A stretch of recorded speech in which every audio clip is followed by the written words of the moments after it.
Hi, this is Tech Mastery.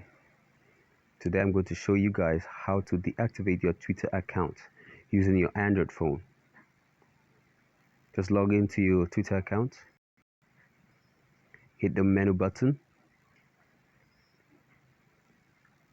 hit the settings and privacy, hit accounts, then scroll down, hit deactivate your account. Then you can deactivate your account here. But before you do that, read the guidelines. I think it will take 30 days for you to reactivate your account. Thank you. That is all you need to know about deactivating your Twitter accounts.